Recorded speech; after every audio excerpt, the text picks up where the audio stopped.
Welcome back, everybody, to another episode of A Cast to the Past, where best friends get together to talk about old games in a new light. I'm Josh. And I'm Tom. And once again, we are going to be doing a different type of episode. Today, we're going to be giving top 10 list. Yeah, call us a BuzzFeed employee because this is a listicle, baby. What was that other website that does them? Watch Mojo. Oh, yeah, except we don't suck. Hey, I like Watch Mojo. Oh, no, Josh, we can't be friends anymore. Oh, no. Well, that was no. it. This is the end of the podcast. Great job. Thanks for listening. We'll see you never. Bye-bye. So, Tom, what is our top 10 list today? All right. We are going to be discussing underrated gems that we would highly recommend for people to play, like today. Like, you should be playing these games. You should have already played these games. And we're going to tell you why. All right, fair enough. So, how did you create your list, Tom? I just looked back to, I basically combed backwards more or less through my achievement library and through my personal, like, physical collection. And I was looking, I was like, no AAA titles, nothing of critical acclaim. I just, find a game that I remember really liking and I feel like nobody talks about. Or maybe it's a game from a series that came and went too quick and nobody even remembers it. Okay. And I was just like, I want to champion these games. I want to give them a little bit of a signal boost, get them out to gamers so maybe they'll try them. What about you, Josh? What was your criteria for what made the cut? So the games that made the cut for me have been, well, looking at my collection is big. It took me a while to find. Like I said, at one point in time, my list was over 20 games that I had for our top 10 list. So narrowing them down took a lot for me. The games that I picked were games that people don't really talk about or really never talk about at all, but they have maybe some sort of a resurgence here and there. The same way that, let's say, Earthbound would have a resurgence, where people, it's that really expensive Super Nintendo game. It's, and then now all of a sudden it's, critically acclaimed as one of the greatest games of all time.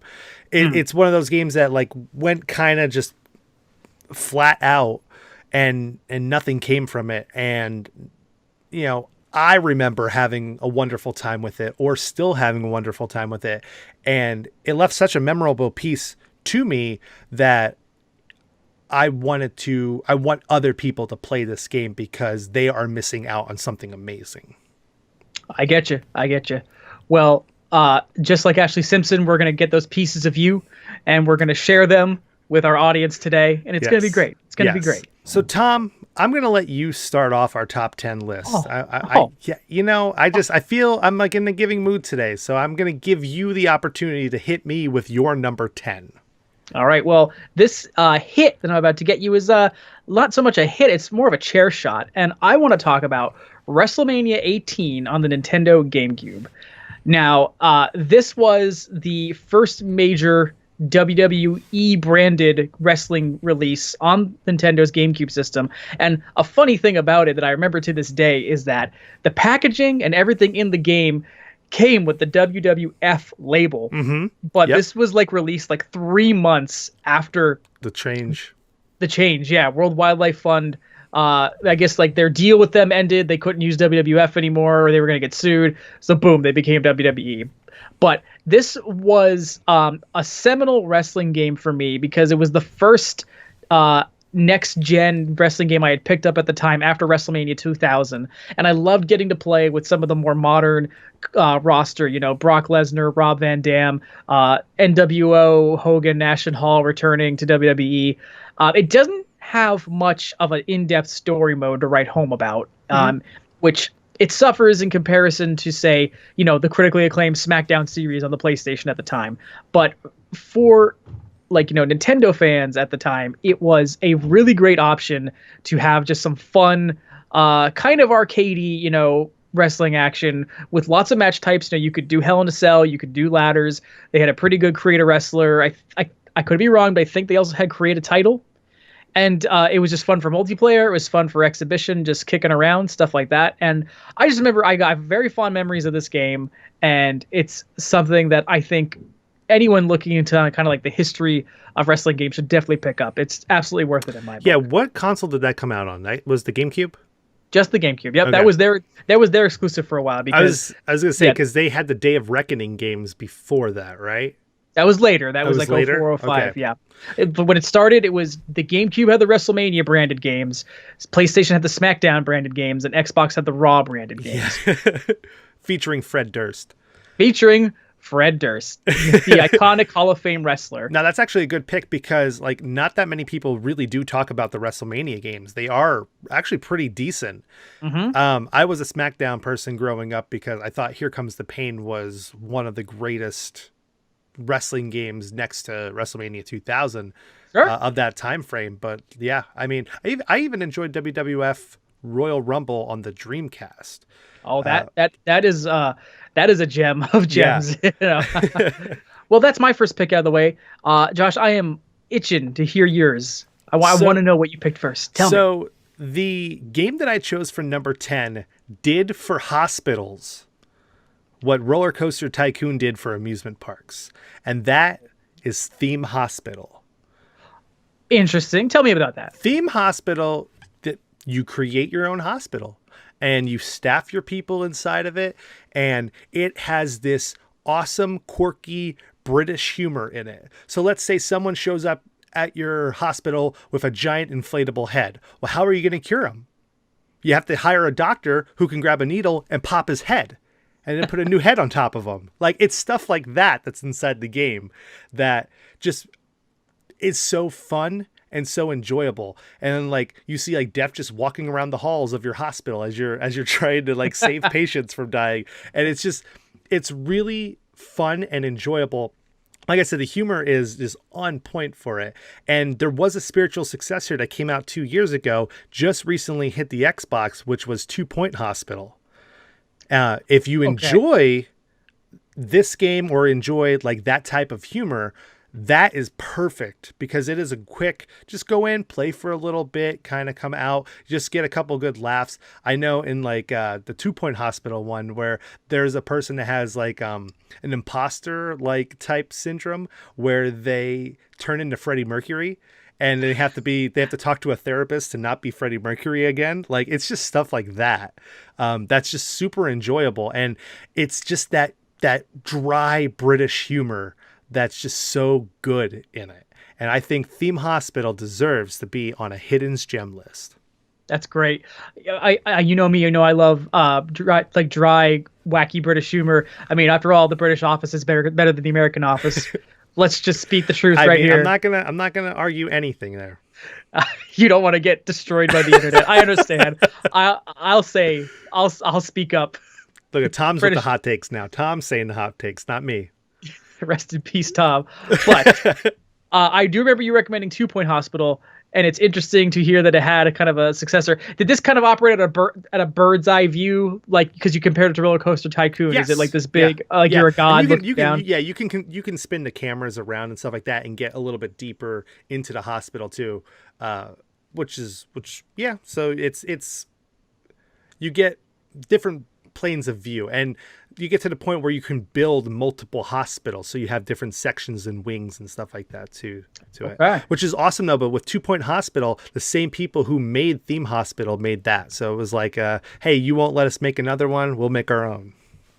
Oh, that's really good. I love that. I love that ambition, determination. Like, we're just going to keep going. Yeah. Recycle a winning idea and just add on top of it. That's good stuff. Good stuff. So, there was a animated movie starring Elijah Wood called 9. Oh, yes, there was. What is your number 9?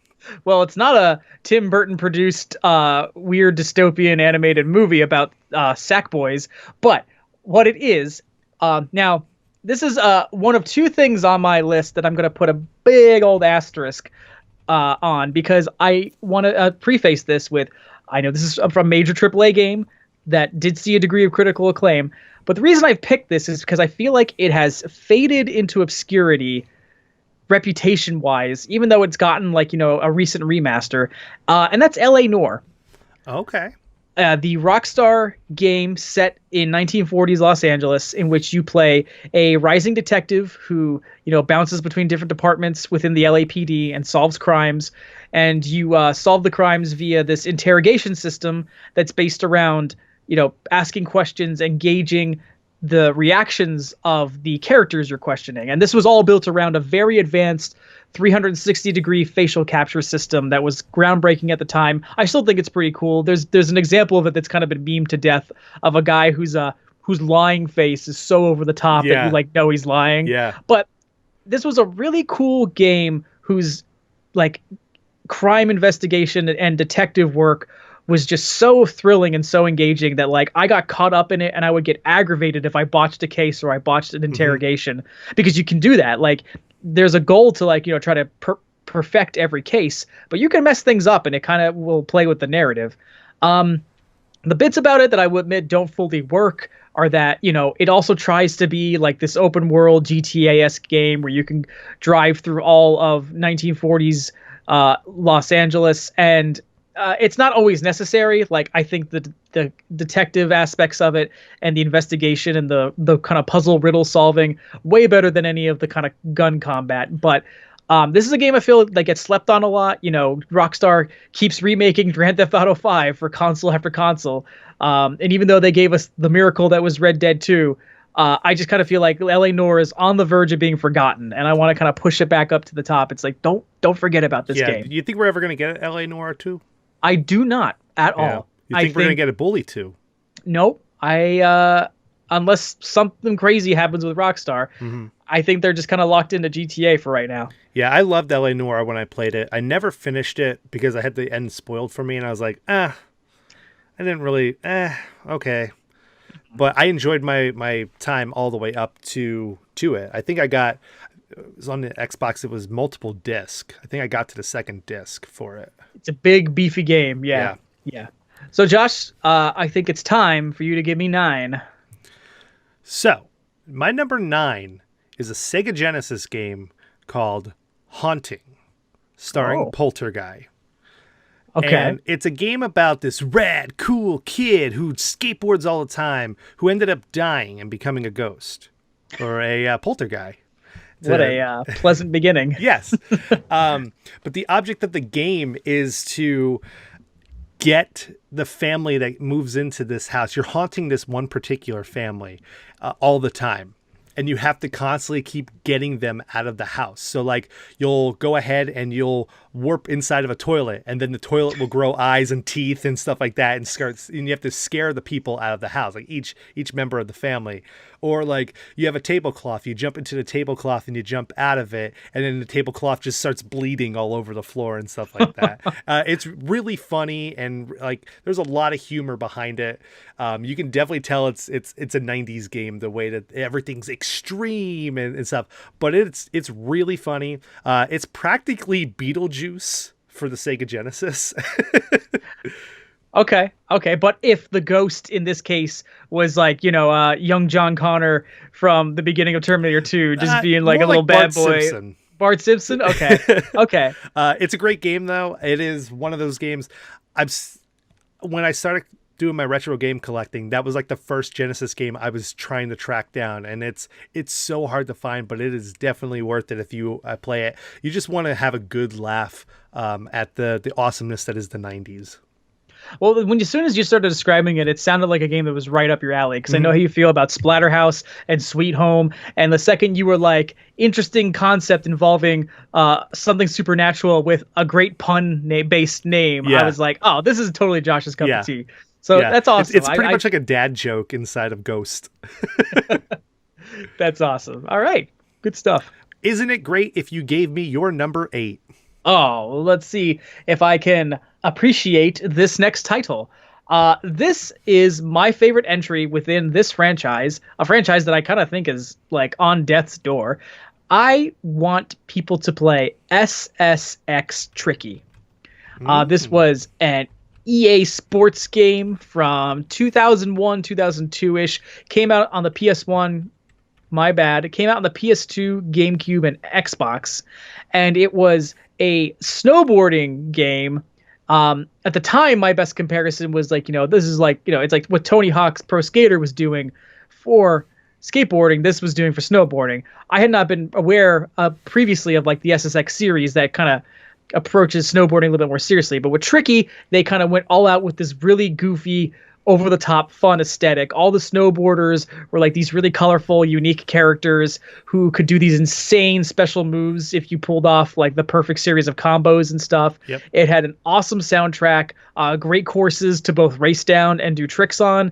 It was one of those games where I was constantly renting it from Hollywood Video, and I should have just bought it because I probably spent more money on the rentals than actually buying it. But SSX Tricky, a ton of fun. Something that I think, the SSX series kind of went back to being more serious after that. Yep. I can't really explain why. I guess it has its audience, and if you're into kind of more serious, focused snowboarding games, great. I'm not going to shame any of you for that. Right.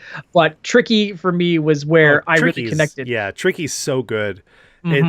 Man, every now and then I get that urge where I'm like, you know what, just that goofiness, you know what I mean, behind everything, and it's just like, okay, just put it in, turn your brain off, just have fun. Yeah, and that's what I love about those early 2000 games, those extreme sports games, where it's just turn your brain off and just go and have fun, and just, it doesn't matter what physics are, like you're doing kick flips and you're spinning the board ways, it detaches from your feet, like it's great. The one character does a worm on his snowboard in midair. It's phenomenal. I love it. Yeah, absolutely. I like when games are not afraid to just go over the top and have fun, and Tricky is very fun. Yes, I gotta hit you with my number 8, Tom, and I got 5 words for you. Bury me with my money. Oh, are we riding up for a ride into the sunset? Howdy, partner. It is Sunset Riders, the best Western game ever. Screw you, Red Dead Redemption. We got Sunset Riders. And you know how good Sunset Riders is? It's so good that they're re-releasing it on the Switch coming out in the next couple months with multiplayer. So we'll be able to enjoy it all over again. It's the best Western. It is an awesome beat 'em up in the time frame that like Turtles in Time and everything came out. So it was at the golden age of them beat 'em ups. Memorable lines, memorable characters, the awesome different guns that each of the 4 main characters had. Like every character played differently, and that was like Konami's peak when it came to their beat 'em ups. They had Turtles in Time, they had Sunset Riders, they had X-Men, they had the Simpsons games, they had everything. That was the pinnacle of it. But Sunset Riders, not only is the arcade edition of it awesome, but the console version for the Super Nintendo specifically, not the Genesis version, the Super Nintendo version is fantastic beat 'em up fun. And some of the most creative and unique bosses in all of gaming, with like, I know you opened it up with one of their most famous catchphrases, but all the bosses are super hilarious and fun to fight. So over the top. Yeah. Love it. Absolutely love that choice. Excellent. I got nothing to say. Just excellent. Definitely play that. All right. So are we in heaven? Because I'm looking for Tom's number 7. My number 7 is unintentionally a 007. That's right. You all want to talk about how great GoldenEye is, and GoldenEye was fine when you were 10, but let's talk about 007 Nightfire. Okay. The James Bond game released within the window of the PS2, GameCube, and Xbox era, bearing Pierce Brosnan's likeness on the cover. And bearing Pierce Brosnan's likeness within the game, because they had the rights to that, but having a hilariously not Pierce Brosnan voice actor. But no, it's a great original kind of James Bond adventure with really good first-person gunplay, a unique variety of weapons and Bond-inspired gadgets, and it has a pretty dang good multiplayer mode too. Every year that I go to MagFest, a friend of the show, Mark Gilger, and I, like, we'll go to the console room and be like, can we get a copy of Nightfire? And they're like, what console? It's like, we just don't care. Just give us a copy of Nightfire. And we'll replay the multiplayer modes. There was a series of, like, pretty good Bond games in this era. There was Agent Under Fire. There was Nightfire. There was Everything or Nothing, which was really unique in that was a third-person Bond game starring Pierce Brosnan with his actual like voice acting provided, and also featuring John Cleese and Willem Dafoe in the game as well. That was like literally like a unique Bond movie brought to life. But Nightfire is this really fun James Bond adventure that it's easy to pick up and play. It's it's much better than Die Another Day, which Pierce Brosnan was doing around the same time on the big screen. Right. So yeah, if you want to have a fun little Bond adventure, jump into Nightfire. So that was an original story, right? I mean, like an original story for that game. Yes. Yeah. I don't know if Okay. it's based on any of the novels or anything. Moving on from 007 to Josh's 7. What do you got? So my number 7 is 3D Dot Game Hero for the PlayStation 3. Now, a lot of people, when this first came out, they didn't know what this was because it was 2D side-scrolling like adventure game that looked like the original Legend of Zelda, but then it went kind of isometrical and it became a 3D version of the original Legend of Zelda style game. Everyone considers it a Zelda-like game because it is like you move from screen to screen to screen to screen, getting pieces and items and stuff like that to restore this kingdom. And the cool part of it is you can create your own 3D Dot Game Hero in the game by using their custom character thing, which everyone pretty much just made Link in it because it's just Link in a PlayStation 3 game. But you can create your own characters. But the craziest thing about it, guess who created the game? Who? From Software. Oh, they have recently moved up in your book, haven't they? They have. They've climbed the mountain right now. It's so crazy though. Like, it is such a great game if you're looking for that Zelda 1 or Link to the Past type game, because it's a lot of humor in it, and there's a lot of spoofs in this game that are callbacks to Zelda, Mario, so on and so on and so on. It is just it's a wonderful game that just tugs on your nostalgic heartstrings. So, quick question: you mentioned it goes from 2D to 3D. Are we talking like in a Super Paper Mario kind of style, where like you can switch the dimensional perspective? No, is like that, so let's say you're looking at the screen like the original Legend of Zelda, right? Mm-hmm. And then let's just say the backdrop of it goes down. So it's that, but in a 3D world. Okay. Is the best way to kind of describe it. Okay. It's imagine if the original Legend of Zelda was in 3D. I think I'm getting a better perspective. I hope if you're listening to the audio version of this, you get it too. Okay. One really funny thing about it is like you constantly keep getting sword upgrades through killing people and stuff, and your sword gets to the point where it will take up like 3/4 of the screen because it just gets so overly ridiculously big that you just it just wipes out everything that's on the map. But nice. It's just a great action adventure game. I like that. Okay, thank you for telling me about that. I don't got a pun for number 6, Tom. So just tell me what your number 6 is. My number 6 is based off of the 6th film in the Middle Earth series, if you're going by the inclusion of the Hobbit movies. But JK, I don't include the Hobbit movies for anything.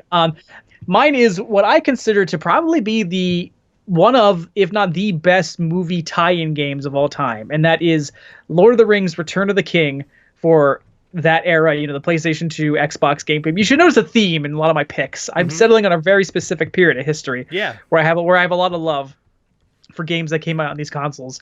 At the time, I think this was like one of the most faithful movie adaptations I had ever seen, where they recreated all the excitement and the drama level to level of this game, and they found really creative ways to take sequences from the film of like both stealth and action and turn them into really engaging levels. And they had all your favorite characters from the films. They had a really interesting and well thought out upgrade system for like their weapons and their abilities that was fun to build upon. And it was just something like fun to both like play over and over again, like watching the movie over and over again. You could throw this in and just go on an adventure with Frodo and Aragorn, and it was just really good stuff. And in certain levels, you can even the ability to switch between characters. Like you start a level as Aragorn, and you're handling like a nice mix of like ranged and melee combat. But then you want to go pure range, boom, you're Legolas. You want to go pure melee, boom, you're Gimli. It was very flexible, and I think EA did a really good job. I never thought I'd be praising EA so much in an episode, but at one point they were pretty admirable, and I think Return of the King's one of their better efforts from that era. Yeah, I remember playing Two Towers a lot. And I played Fellowship, too, on the original Xbox. I mean, I never played Return of the King. So it's interesting. I'll take your word, though, for it. Yeah, what's interesting is Fellowship was from a different developer. Two Towers is when EA got it, and that was good. But, like, Return of the King, like, improved upon what they did in Towers in every way. So, right. Yeah. Okay. Well, Josh, is there anything, on your list next that you would put a crown atop of? So my number 6... is Parasite Eve for the PlayStation 1. Okay, I am familiar at least a bit with this game, but tell me more about it. I want to learn. Coming off the heels of Final Fantasy VII, a year and a half later, Squaresoft releases Parasite Eve. Parasite Eve is an action-adventure RPG with survival horror elements set in Manhattan. Like, right there. Okay, you got me. Action RPG, survival horror, Resident Evil, you know what I mean? Yeah. Oh yeah, absolutely. and New York. Like what could go wrong? It's a great game. The battle mechanics are so unique where it's kind of turn-based, but you can also like run away and dodge the enemies and stuff as you're going through. It's kind of that first start that you see of the newer Final Fantasies and stuff like that, how RPGs have become action adventures where you're not constantly getting hit back and forth all the time, or you actually can move around. It's a great story, and it is praised for the cutscenes in the game. And I'll tell you right now, if you guys are iffy about a game like this, watch the cutscenes. Specifically, the opening opera scene is just fantastic to see that was able to be portrayed on a PlayStation 1 console. It is just amazing with just how well done that game is. It is pretty much Silent Hill meets Final Fantasy VII. Oh, now that's a pitch. Like, okay. That's the only way I can kind of describe it for you. All right. I'm a big fan of cutscenes, so I'm definitely gonna have to check that out and see what I'm missing. All right, we're halfway there, Tom. Oh, so I guess I should get us moving then. The next game comes from a developer known as Ubisoft. They're a notable French developer. Ubisoft. Ubisoft. Yeah, okay. Yeah. So this is actually the first time that its main characters got their own official starring effort. And we talked about this on the show previously, but I want to recommend Rabbids Go Home. Oh, okay. So this is the game that takes the Rabbids, those crazy little rabbits from the Rayman games, and it gives them their own adventure. And so basically you find out a little bit more about the rabbits, and the chief thing you find out is that they're dumb. And they live in a garbage dump in this unidentified city, and they think they one night they just look up at the moon and they decide that's where we came from, and they want to go back. Okay. And so the purpose of the game is that you control two rabbits, like one in a shopping cart and the other one pushing the shopping cart, and you're unleashed just in these like random levels, like a shopping mall, a grocery store, city streets, and the goal is to cause a lot of damage and pick up the debris you make. And basically, like, it's kind of similar to Katamari Damacy in that like you're just trying to accumulate as much stuff, but the overall goal of the game is to help the rabbits make a pile of trash so big that they can climb back up to the moon. Okay. And it's very funny. It's incredibly charming. This is a Wii exclusive game, and it took advantage of the Wiimote in some creative, unique ways. There's even a mode where the camera will cut to the inside of your Wiimote, and a rabbit will appear in there. And if you shake the Wiimote, he'll bounce around the 3D rendered interior of the Wiimote, and then the little speaker you'll hear like "Arr, arr, arr, arr." So it's a really charming and fun game, and probably the best like spotlight the Rabbids ever got before Despicable Me ripped off the concept and created the Minions, and then the Rabbids just kind of disappeared. So absolutely recommend that. Do you think it might turn a lot of people away because it is on the Wii? I mean, when a lot of people make the case that like, oh, the Wii wasn't good because it didn't have. Oh, I'm not saying it wasn't. Like, oh no, let hear me out. What I mean is that like a lot of people who like would poo-poo the Wii would be like, they didn't have a lot of good third-party exclusives, and I would just immediately be like, Rabbids go home. What is it? The block game. Boom Blocks. Okay. Well, you've talked about something that's on my list too already. So. Okay. Fair enough. Fair enough. All right, but Ubisoft did help the Wii out a bit. Yeah. And if it turns you off that it's on the Wii, well, I'm sorry, you're missing out. Hey, Ubisoft was one of the only companies. Ubisoft was the only company that like supported the Wii U. So give them respect. Rayman Legends came out on the Wii U. And it's great. It is great. We have an episode on it. You should listen to it. So, Josh, we got to move right along. What do you got up next? Number 5 is the best soundtrack of the 2010s in video games. Oh, okay. And that soundtrack is accompanied by a game called Sayonara Wild Hearts. Oh, okay. I have heard of this just from a lot of the buzz it generated around its release. Was it last year?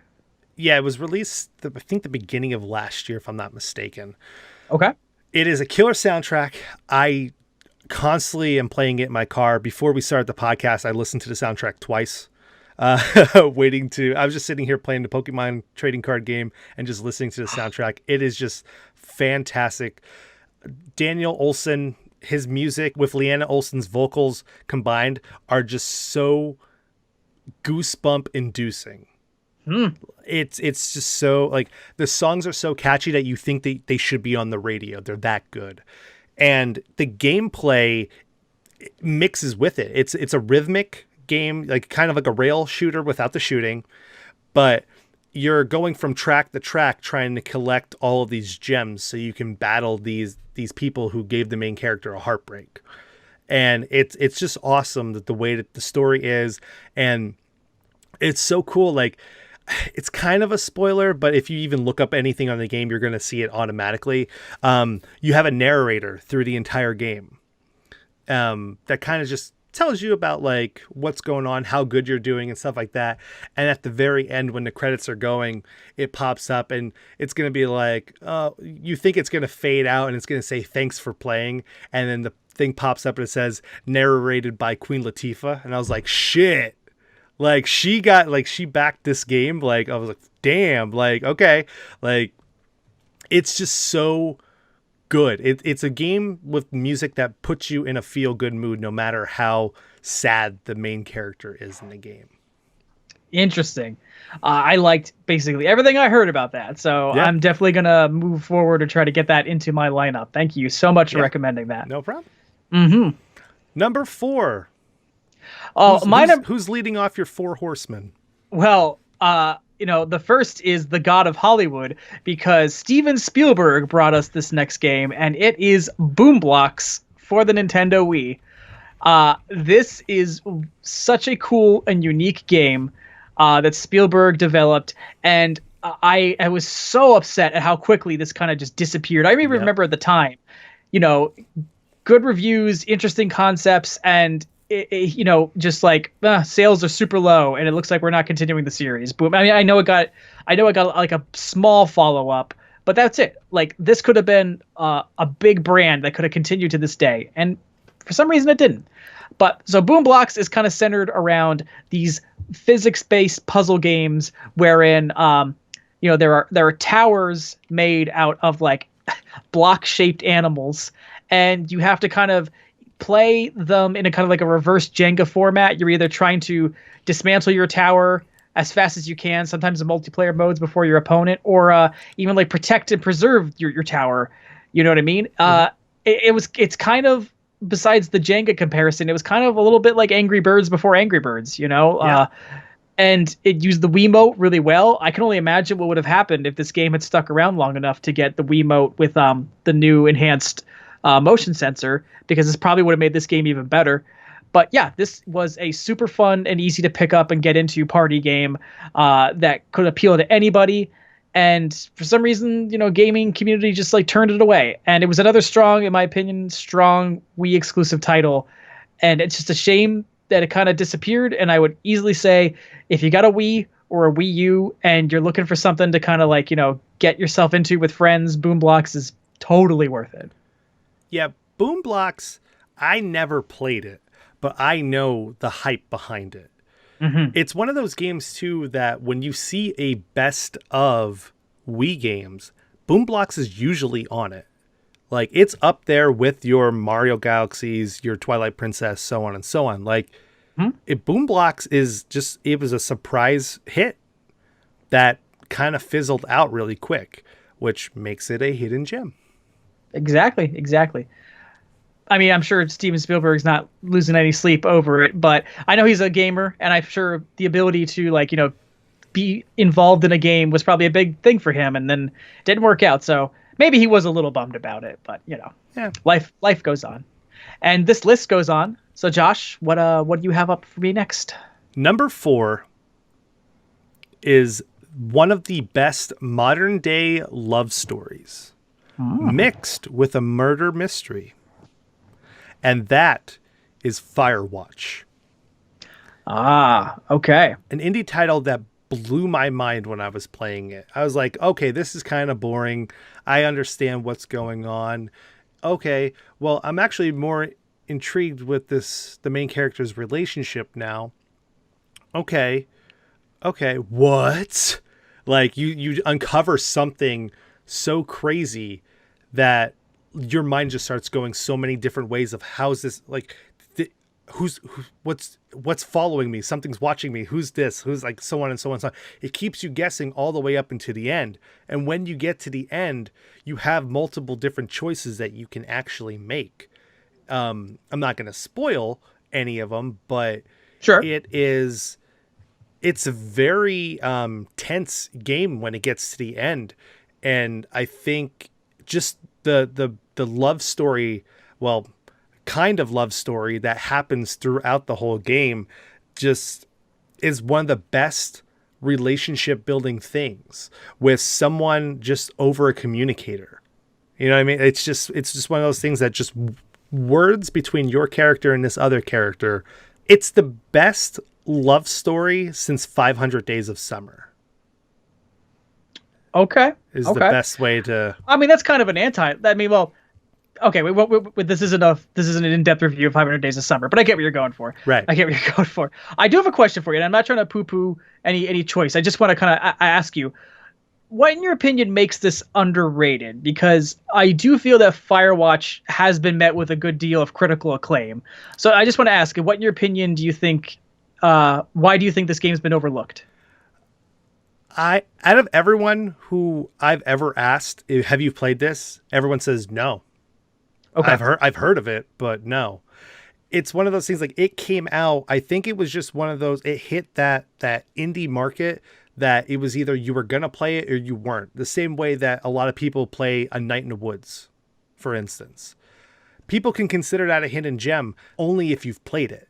Okay. You know, I know it's, everyone says it's a good game. Same thing with Spec Ops: The Line. People say that that's an amazing game. Like, it's critically acclaimed as being an amazing game, but it fizzles out when it comes to just that mainstream appeal.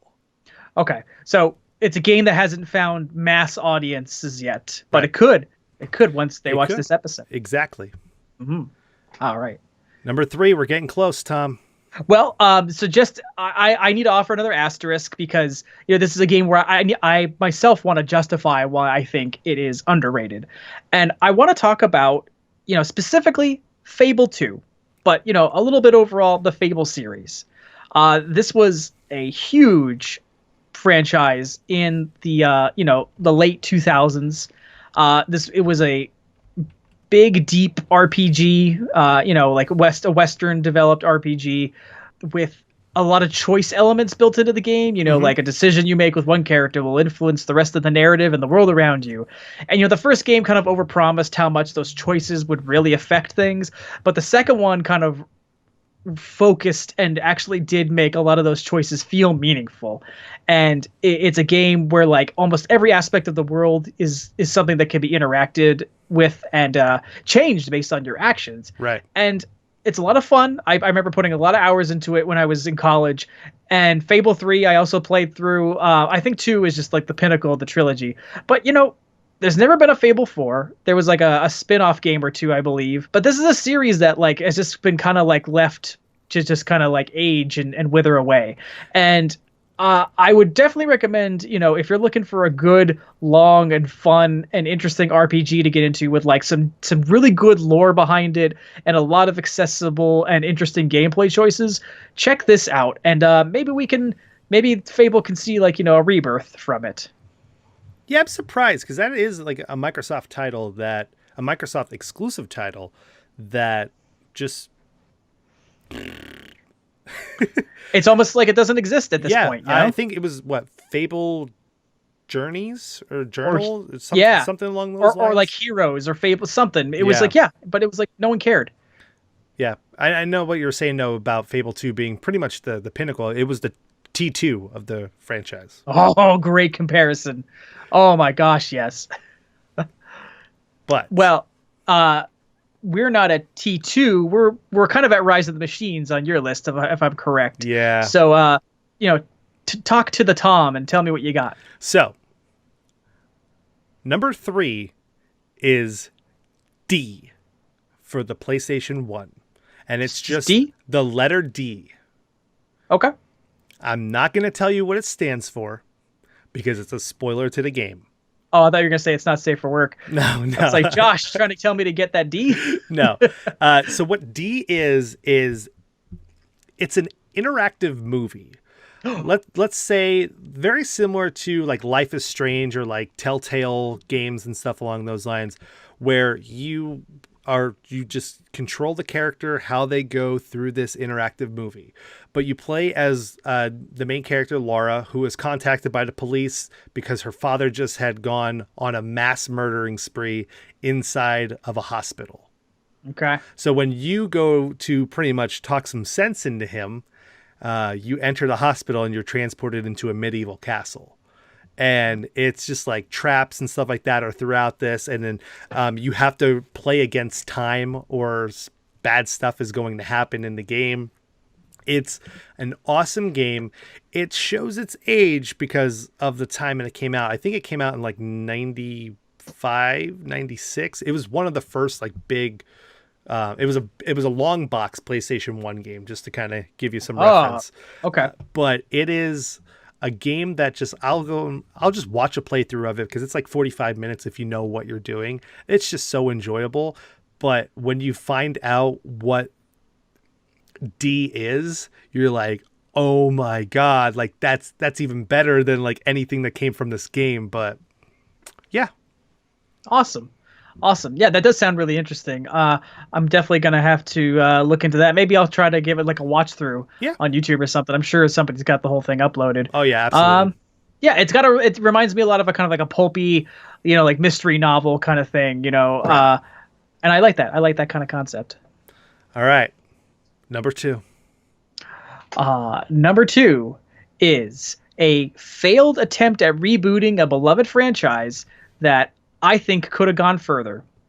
And it is the Prince of Persia reboot from 2009.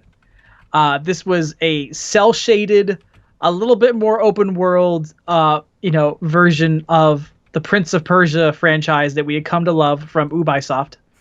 And after the initial trilogy, with the super popular Sands of Time, and then what is it? It's Warrior Within and The Two Thrones are the follow-ups. I believe so.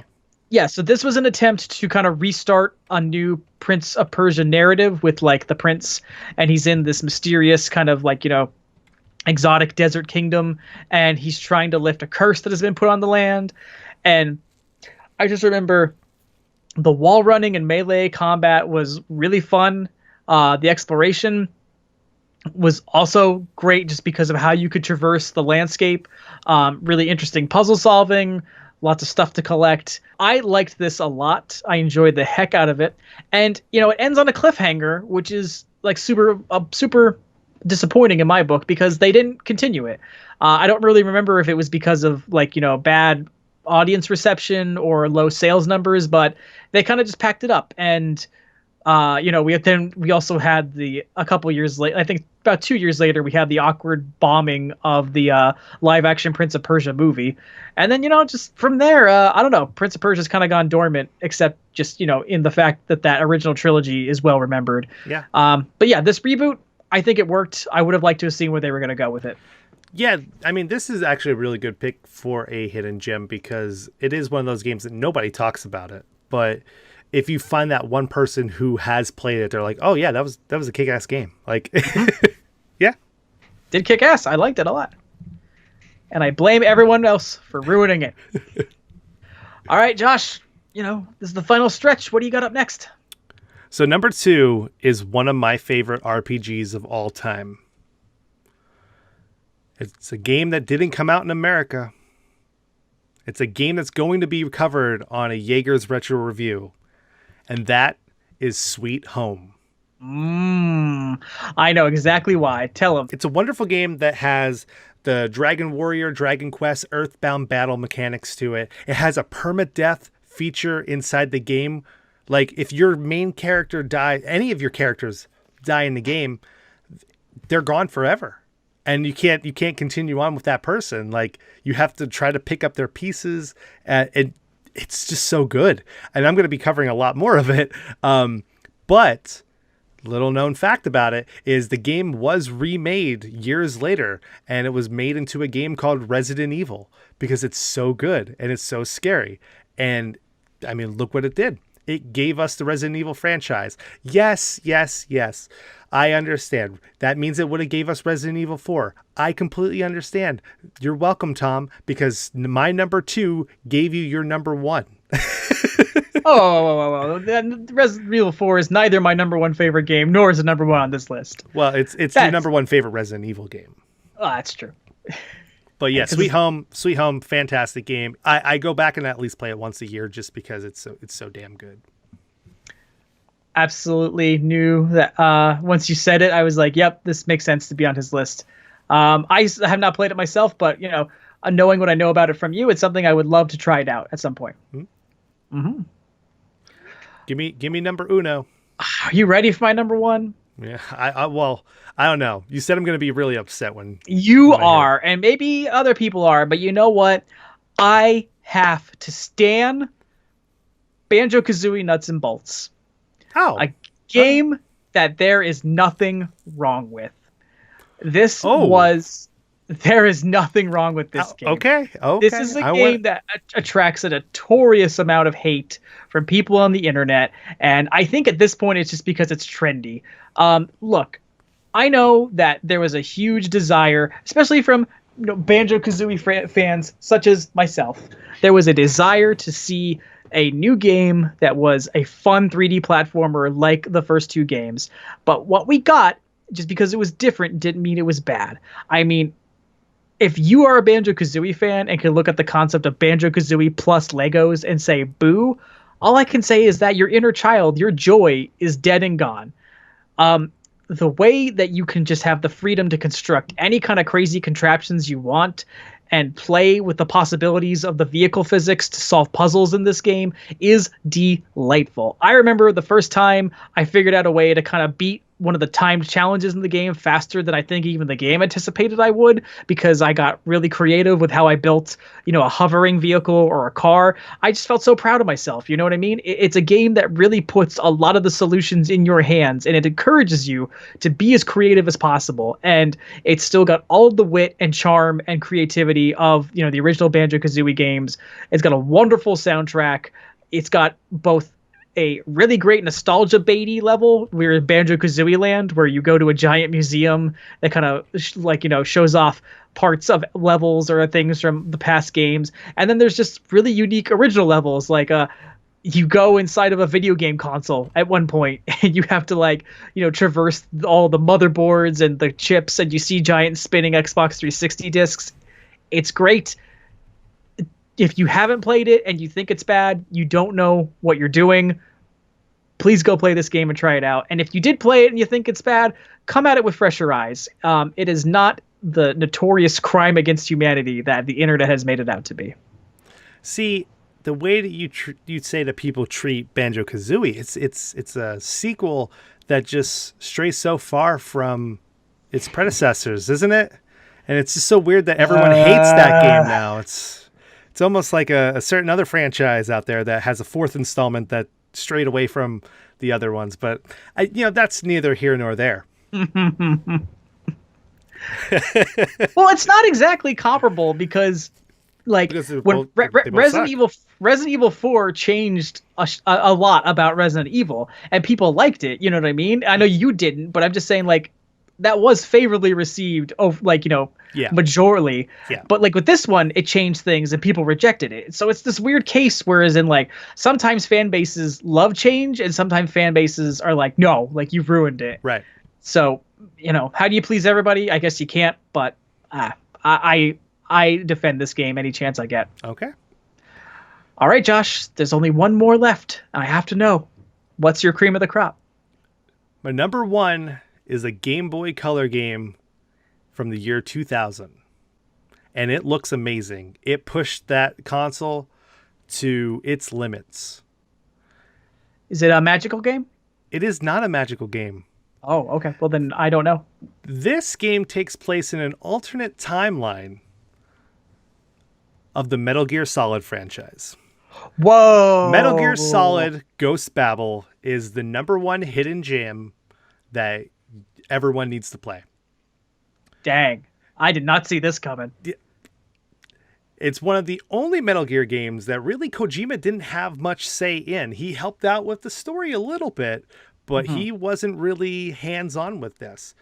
They were setting out to try to recreate Metal Gear Solid on the Game Boy Color, and they create their own story instead. And this takes place 7 years after the original Metal Gear for the NES. Okay. It's an alternate timeline where Snake has to go and defeat another Metal Gear, blah, blah, blah, blah, blah, It can't be. Yeah, Metal Gear. But one crazy thing about this game was rated E. Even though they talk about racism, infidelity, ethnic cleansing, all kinds of, Metal Gear Solid stuff.